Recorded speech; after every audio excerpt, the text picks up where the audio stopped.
King TV here once again with a new build. So I made this new AR build that basically has 205k armor, 110,000 health, 1500 skill power over here, right? And then 1800 plus on the chem launcher skill power. So basically the build is hybrid, so we like to feel like pretty tanky and have some shield power to have like a pretty good defender drone and pretty good a chem launcher, and basically having like some really good damage as well. So basically for fully buffed, that basically means all their weapon damage plus optimist. Well, optimist is on the side, right? But you have 113% weapon damage plus the optimist on the side. That's, I don't know how to calculate it on the weapon damage, so we'll just go with that. All right. It could go all the way up to 128% with survivalist. It all depends on your playstyle. I like sharpshooter a lot because I like headshots, but it could be like a lot better, like weapon damage with survivalist. If you're unbuffed, so basically unbuff is just removing berserker, I think you'll be around 63% weapon damage, which is still really good. All right, so you'll be winning those 1v1s, man, I promise. All right. So this is basically like the stats on the build itself, and we'll be diving in on what we have over here. So basically we have three reds, and then we have 9 blues and 7 yellows. So we have a hybrid build over here. We want to have damage, we want to be tanky, and we want to have skill power. That skill power basically is going to give us some pretty fat heals. One heal, when I drop one heal on the ground, it almost fully heals my armor. I think it heals about 80% to 85% from no armor to all the way up to that. And then my defender drone goes on a 90-second cooldown in occupied DZ. So 90-second cooldown. I think it's actually 80-second cooldown, which is really chill. Yeah. So for weapons, well, we go for the P416s. I have a really high damage roll on my P416 here. I haven't seen anything higher than this for now. So I mean, I re-rolled to get optimist, and I was pretty lucky to have extra, which is one of the better talents. For a god roll, I would definitely go for Allegro here, and then I think you're chilling on a pretty good build. Pretty casual. We got a chatterbox over here, and it's pretty normal. And side armor is just whatever you want, but I just really think this over here looks badass, so I just like rocking this. All right, M1911 is a beast. All right, so I like to do 1 piece Fenris on the chest piece, and then I do 2 Murukamis, and then 2 Ghillie Gears. So the Murukamis are going to be giving me some hazard protection and some health. Then Ghillie Gears is going to give me some armor and some hazard protection again. The help summits, well, is because they're the only gloves that can bring me up to 7 over here, which I really need for on the ropes. So I mean, it gives me cooldown reduction, which isn't too bad.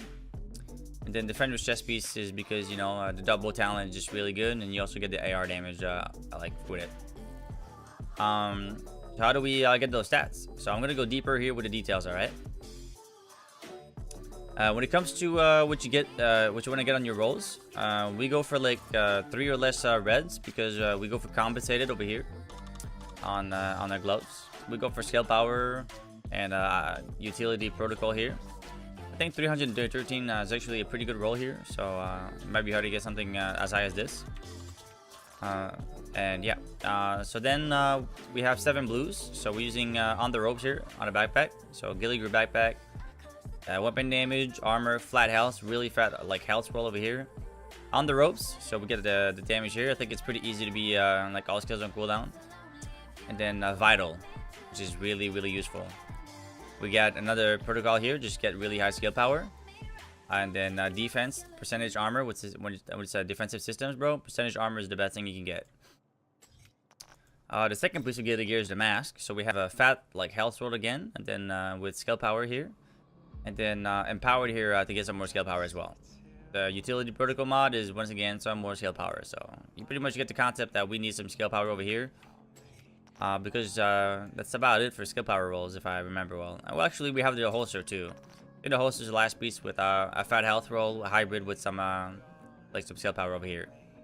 And yeah, over here we have like a systems electronics, which is really good. And I hope you guys like skill power, because we have a lot of chem launcher skill power here and some hive skill power as well. We don't really use the hive. I would really like to have a system mod that has the chem launcher like really high like that, and also have like the shield skill power. That would be like really lit. Alright, on the knee pads we have another like health roll here. It could be a lot higher, but it's all good. The talent I really love to use here is braced. So while in cover, weapon handling is increased by 25%. I really love that talent. And then we get a defensive protocol here again, and we go for a really high arm health roll over here. I think the last piece I didn't check was my body armor. So my build is really optimized, but I think I could still upgrade my body armor a little bit. I'm still using you know, a body armor from Wiltshire 4. I cannot get something with these kind of rolls. So I think that if I'd be like really lucky and get a god tier roll here, I could get like 5,000 armor, which would be just fine. The base armor on the like a 500 gear score item would be like really higher, like, so maybe like 45k or something instead of 37k. That'd be like pretty nice. I could get like maybe 80% weapon damage and maybe like a 12k like health, so it'd be pretty good. And then you want to be running Berserk, of course, with Vital once again. This is the only place we have an offensive system mod slot, so if you guys got some blue mods with 6% assault rifle damage, I recommend you put it here. I don't have that, so I use this over here, which is like basically the equivalent of you know, a 5.5 damage for my assault rifle. So that's about it for the gear, guys. It's not really complicated. 2-piece ghillie gear helps some in the glove just because it's hard to get like enough yellows. And then 2-piece Murakami's down here for holsters and knee pad, and like Fenrir's chest piece over here. Let's check like what we have for the weapon mods on the rifle. So basically we're using accuracy, a lot of accuracy. Of course, we get more rounds in the clip. Like it's pretty self-explanatory, and just like a lot of accuracy everywhere you can. All right.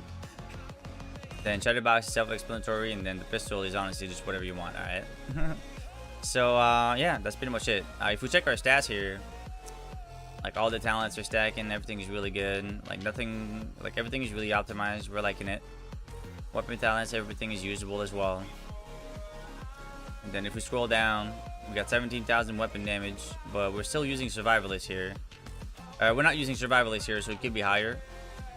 I just really like the headshot damage and the handling and everything that comes with being a sharpshooter. So yeah, I'm just scrolling down over here if you guys see the stats. 80% headshot damage, it feels really good. We don't invest into crit at all, don't need it. Reload speed bonus it just feels really good for the ARs. So the all weapon damage bonus, we have 11%. We have 13% assault rifle damage. That's bonus. And yeah, a lot of armor. Not too much actually. The armor is pretty casual, just chilling on it. But really high health over here. It feels really good. So 30% hazard protection basically gives us a lot of resistance for everything. So it's pretty nice. It's not too bad, especially in PvP when you get all these people with bleed grenades, flashbang grenades. It's a little thing that gives you the edge. Then we get like 10% cooldown reduction from Alp summits, and then we have a good amount of chem launcher scale power. And the reason why we like the scale power on the chem launcher is because we can be using 2 mods over here that need about 1500 scale power to be usable, and it's 30% each. I would like to get a mod over here for my chem launcher for some plus ammo. I think if you do plus ammo for your chem launcher, and then you do like 130% heal, I think that would probably be better, because you can just pop 2 heals and then peek and melt people real fast. So I hope you guys enjoyed the build video. I try to keep it simple this time, shorter than my LMG build, and I'll be posting like a PvP session of me rocking this build in Occupied DZ, and I hope you like it. All right, so you guys check it out. So this is pretty much it about the video, guys. If you guys like my builds and like the content I make, well, please check me out on on Twitch when I stream, whenever I stream on there. Just talk to me, follow, and check me out. And otherwise, you can subscribe to my YouTube channel, right? So yeah, peace out, boys.